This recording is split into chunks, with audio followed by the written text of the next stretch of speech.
Bom dia, boa tarde, boa noite, tudo bem com vocês? Muito bem, eu tenho aqui em minhas mãos uma questão que vai falar de holandeses, açúcar, Nordeste brasileiro. Vamos lá? Vamos ler o texto? Então vamos lá. Diz assim, ó, o número de refinarias na Holanda passara de 3 ou 4 em 1595 para 29 em 1622. Caramba, que diferença, né, velho? Veja. Das quais 25 encontravam-se em Amsterdã, que se transformara no grande centro de refino e distribuição do açúcar na Europa. Se for também, aconteceu isso mesmo? Aconteceu, sim. Para você ter uma ideia, o maior produtor mundial de açúcar era o Brasil, colônia de Portugal. Mas o Brasil nem Portugal possuíam sequer uma refinaria de açúcar.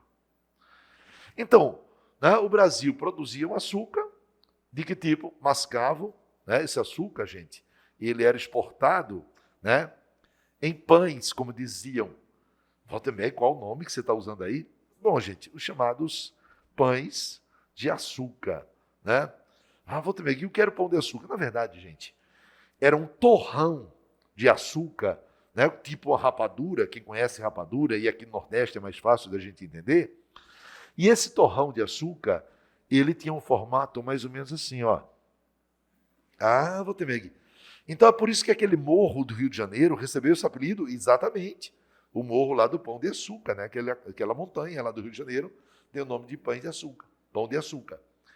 Então esse açúcar, ele era condicionado em caixas, certo? Em caixas, isso. Levado para a Europa e lá ele era refinado e revendido. Caramba, então o açúcar era exportado em caixotes de madeira. Lá na Europa ele era o quê? Ele era refinado e revendido. Vou também. E dava dinheiro, rapaz, sim, né? Não sei se vocês conhecem. É aí que você agrega valor a um produto. Ele era refinado e revendido. Você agrega valor a um produto? Exato. Segundo alguns cálculos de historiadores da área econômica, o lucro de comercializar esse açúcar para os holandeses era em torno de 500%. Caramba, que lucro massa, hein? Massa, sim. 500% de lucro, 500% de lucro. Beleza? Muito bem, senhores. Mas tem uma época que os holandeses não vão poder comprar o açúcar aqui, né? Exato. E aí eles invadem. Foi em que época mesmo? Durante a União Ibérica. Mas vamos lá, vamos adiante. Letra A. A letra A não. Olha o subtexto aqui, né? O comando da questão. A respeito do aumento do interesse por parte dos holandeses, não apenas na refinação do açúcar, mas também no transporte e distribuição desses produtos nos mercados europeus, acentuadamente no século XVII, é correto afirmar que... Então, gente, lembre-se que esse era o meio de sobrevivência dos holandeses. Mas o que os holandeses não imaginavam é que no ano de 1580 acontecesse o quê? No ano de 1580. Eu me lembro. Portugal não tinha um rei, porque o rei morreu sem deixar herdeiro, e o trono de Portugal acabou sendo assumido pelo rei da Espanha. Exato.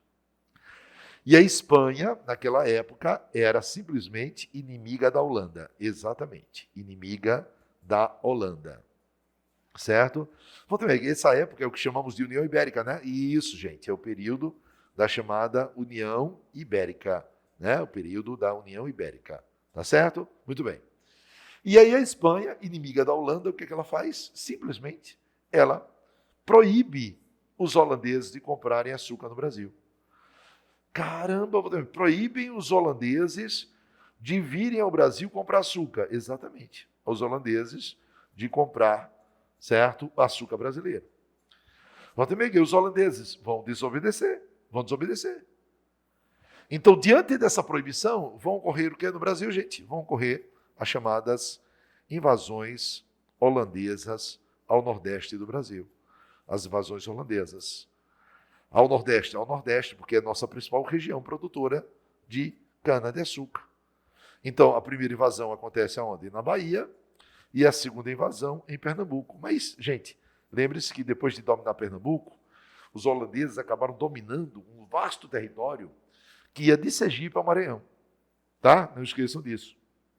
Então, vou ter sabendo disso aqui, eu já posso ver. Vamos vir para a questão, então. Vamos nessa. Então, com a União Ibérica, os holandeses desejavam conquistar militarmente o litoral nordestino para obter postos estratégicos na luta contra a Espanha. Então, também, essa ideia, não, cara, não é lutar contra a Espanha. O objetivo é conquistar a região produtora de quê? De açúcar. Açúcar. Esse é o produto que atrai os holandeses ao Brasil. Açúcar. Tá? Não tem nada a ver com questão de posto militar. Letra B, vou também. A ocupação de Salvador em 1624 por tropas flamengas, lembre-se que os holandeses também são chamados de flamengos, né? Foi um sucesso do ponto de vista militar para diminuir o poderio de Filipe, rei da Espanha. Então, também não foi isso. Não, porque se essa alternativa tivesse correta, essa daqui também estaria. Então a ideia é desobedecer o rei da Espanha, invadir o Brasil para continuar adquirindo açúcar, mas não com o objetivo de enfrentá-lo, tá?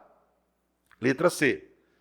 A criação da Companhia das Índias Ocidentais, é uma empresa holandesa, foi responsável pela conquista do litoral ocidental na África, do Nordeste brasileiro e das Antilhas, visando obter mão de obra para as lavouras antilhanas. Minha gente, é esse o objetivo? Levar brasileiro para trabalhar nas Antilhas? Lembrando que na época que os holandeses, se você pegar um mapinha aqui, ó, se você pegar um mapinha, na época que os holandeses dominaram o Nordeste do Brasil, na mesma ocasião, os holandeses lá na África dominavam regiões africanas fornecedoras de escravos, tipo Guiné-Bissau, Cabo Verde, né, Costa da Mina, Angola, Moçambique. Vou também, então, lá na África, isso. E aí teve uma época que só se tinha escravos africanos nesta região controlada por eles, pelos holandeses, exatamente. É esse território aqui que a gente chama de Brasil holandês. Brasil holandês. Tá? E aí eles conquistaram também regiões da África, fornecedoras de escravos. Então, a ideia não era levar brasileiro para trabalhar nas Antilhas, como essa letra aqui sugere. Letra D, então, também.